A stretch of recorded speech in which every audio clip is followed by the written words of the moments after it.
नमस्ते दोस्तों, मैं हूं सुगंधा और मेरे चैनल का नाम है सुगंधा ज्ञान सुगंध। आज के वीडियो का विषय है रामायण और आज हम रामायण से कदंब का वध के बारे में जानेंगे। इस प्रकार पक्षीराज जटायु के लिए जलांजलि दान करके वे दोनों रघुवंशी बंधु सीता की खोज में दक्षिण दिशा की ओर चले। कुछ दूर आगे चलकर वे एक ऐसे वन में पहुँचे जो बहुत से वृक्षों, झाड़ियों एवं लता बेलों द्वारा सभी ओर से घिरा हुआ था तथा अत्यंत दुर्गम और गहन था। उसे पार कर वे क्रौचारण्य नामक वन, जो कि जनस्थान से 3 कोस दूरी पर स्थित था, के भीतर पहुँचे। वह वन भी सघन अनेक मेघों के समूह के सदृश श्याम प्रतीत होता था, किंतु विविध रंग के सुंदर फूलों से सुशोभित होने का कारण हर्षोत्फुल्ल सा भी जान पड़ता था। उसके भीतर अनेक पशु पक्षी निवास करते थे। वहां पर उन्होंने सीता को खोजना आरंभ किया, किंतु बहुत खोजने पर भी जब कोई परिणाम नहीं निकला तो वे और आगे चले। इस वन को पार करके मतंग मुनि के आश्रम के पास जा पहुँचे। वह वन भी भयानक और हिंसक पशुओं से परिपूर्ण था। घूमते घूमते वे ऐसी पर्वत कंदरा पर पहुँचे जो पाताल की भांति गहरी तथा सदा अंधकार से आवर्त रहती थी। उस विशाल कंदरा के मुख पर एक अत्यंत मलिन, लंबे पेट वाली, बड़े बड़े दांतों और बिखरे केश वाली मलिन मुखी विकराल राक्षसी बैठी हुई चबा रही थी। राम लक्ष्मण को देखकर वह अट्टहास करती हुई दौड़ी और लक्ष्मण से लिपट कर बोली, आओ हम दोनों रमन करें। मेरा नाम अयोमुखी है। तुम मुझे पति रूप में मिले हो और मैं अब तुम्हारी भार्या हूँ। उसकी इस कुचेष्टा से क्रोध हो वर लक्ष्मण ने अपनी मयान से तलवार निकाली और उसके नाक, कान तथा स्तन काट डाले। उसके सारे शरीर पर रक्त की धाराएं बहने लगी और वह चित्कार करती हुई वहां से भाग गई। अयोमुखी के भाग जाने के पश्चात दोनों भाई थोड़ी दूर गए थे कि वन में भयंकर आंधी चलने लगी। उन्हें एक भयंकर स्वर सुनाई दिया, जिसकी गर्जना से संपूर्ण वन प्रांत गूंज उठा। सावधान होकर दोनों भाइयों ने तलवार निकालकर उस दिशा में पग बढ़ाए जिधर से वह भयंकर गर्जना आ रही थी। कुछ ही दूर जाने पर उन्होंने गज के आकार वाले बिना गर्दन के कदंब धरमात्र राक्षस को देखा। उसका ना तो गर्दन था और ना ही मस्तक।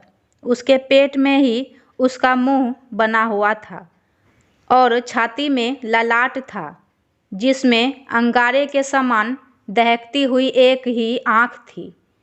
वह दोनों मुट्ठियों में वन के जंतुओं को पकड़े इनका मार्ग रोके खड़ा था। राम लक्ष्मण को देखते ही उसने लपक कर दोनों को एक साथ ही बलपूर्वक तथा पीड़ा देते हुए पकड़ लिया और बोला, बड़े भाग्य से आज ऐसा सुंदर भोजन मिला है। तुम दोनों को खाकर मैं अपनी भूख शांत करूँगा। इस आकस्मिक आक्रमण से लक्ष्मण क्रोधित हो गए, परंतु रामचंद्र ने बड़ी फुर्ती से उस राक्षस की दाहिनी भुजा काट डाली। लक्ष्मण ने भी क्रोधित होकर उसकी बाईं भुजा को काट दिया। वह चित्कार करता हुआ पृथ्वी पर गिर पड़ा।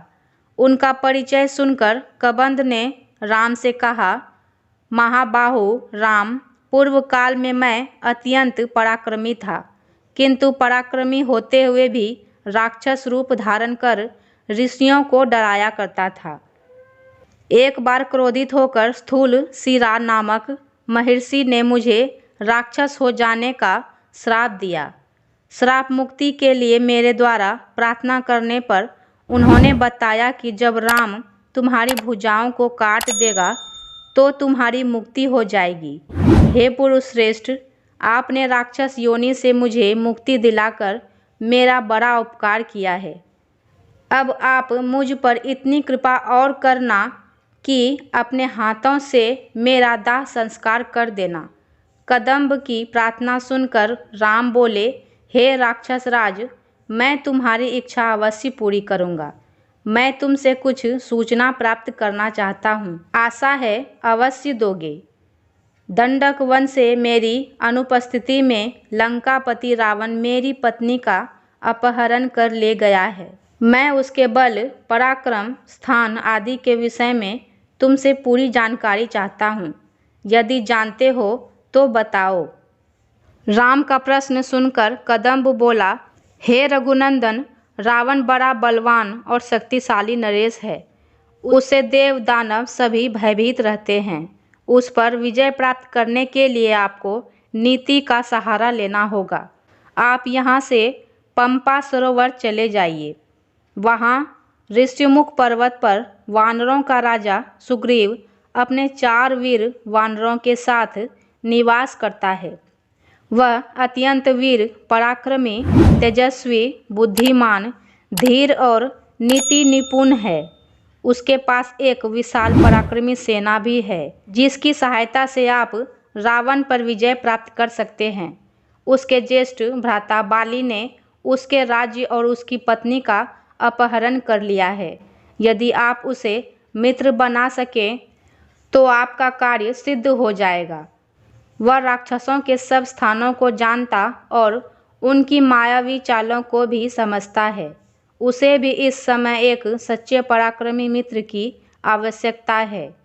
आपका मित्र बन जाने पर वह अपने वानरों को भेजकर सीता की खोज करा देगा। साथ ही सीता को वापस दिलाने में भी आपकी सहायता करेगा। इतना कहकर कबंध ने अपने प्राण त्याग दिए। रामचंद्र उसका अंतिम संस्कार करके लक्ष्मण सहित पंपासर की ओर चले। पंपासर के निकट उन्होंने एक सुंदर सरोवर देखा, जिसमें दोनों भाइयों ने स्नान किया। इसी प्रकार रामायण की और भी कथाएं सुनने के लिए मेरे वीडियो को लाइक करें, कमेंट करें और मेरे चैनल को सब्सक्राइब करना ना भूलें। धन्यवाद।